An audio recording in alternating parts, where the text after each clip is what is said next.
Malaysia published the first part of its National Energy Transition Roadmap in July this year, which details 10 flagship catalyst projects and initiatives based on 6 energy transition levers, namely energy efficiency, renewable energy, hydrogen, bioenergy, green mobility, and carbon capture, utilization and storage. The second part of the NETR was published in August 2023, highlighting the emissions reduction pathways, national energy mix, emissions reduction targets, and the initiatives needed for the energy transition.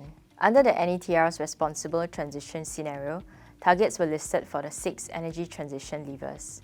For example, hydrogen targets include the phase-out of 100% grey hydrogen feedstock and the setup of 3 hydrogen hubs. It is also targeting 3 to 6 CCUS clusters and 40 to 80 million tonnes per annum of CO2 storage capacity. Malaysia has already kick-started developments in areas such as carbon capture and storage, green hydrogen, and renewable energy. For example, Malaysia is collaborating with South Korea on a CCS project called the Shepherd CCS project that aims to capture carbon in South Korea for storage in Malaysia.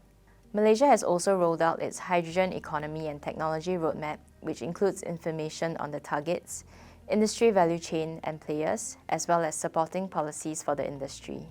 The lifting of Malaysia's export ban on renewable energy will also encourage local firms in building renewable power generation capacity on a larger scale to meet the demand from neighbouring Southeast Asian countries such as Singapore and Indonesia.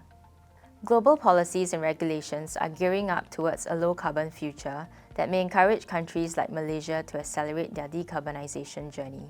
One example is the Carbon Border Adjustment Mechanism by the EU as part of its Fit for 55 package to reduce greenhouse gas emissions by at least 55% by 2030 compared to 1990 levels.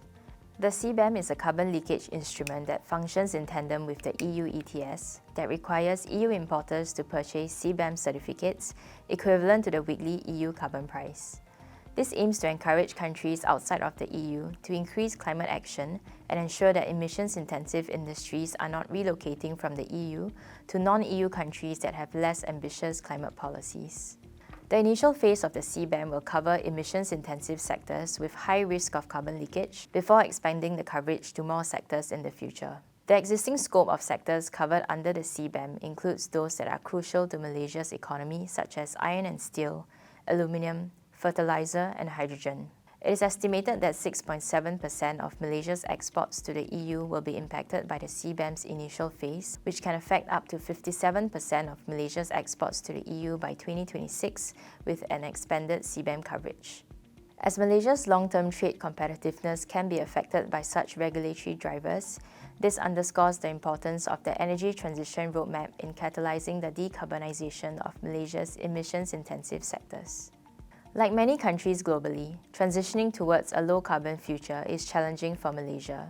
One challenge is that Malaysia is highly dependent on coal for power generation, as coal is a relatively cheaper energy source. There needs to be an aggressive ramp-up of cleaner energy sources such as renewable energy and its associated infrastructure to transition away from coal. Malaysia is also in the midst of developing its National Climate Change Bill, and the passing of this bill will play an important role in facilitating mandated climate action. The NETR anticipates that Malaysia will require an investment of 1.2 to 1.3 trillion ringgit by 2050. In this decade, 18% of funding is required primarily in renewable energy power generation and green mobility, such as strengthening grid infrastructure and domestic electric vehicle production capacities. The NETR is a good step towards setting the direction for Malaysia's low-carbon transition and can spur further growth of technical capabilities and job creation in Malaysia's green economy. It also bolsters the country's energy security, as well as signals to other countries the opportunities and potential areas for collaboration such as CCS and hydrogen.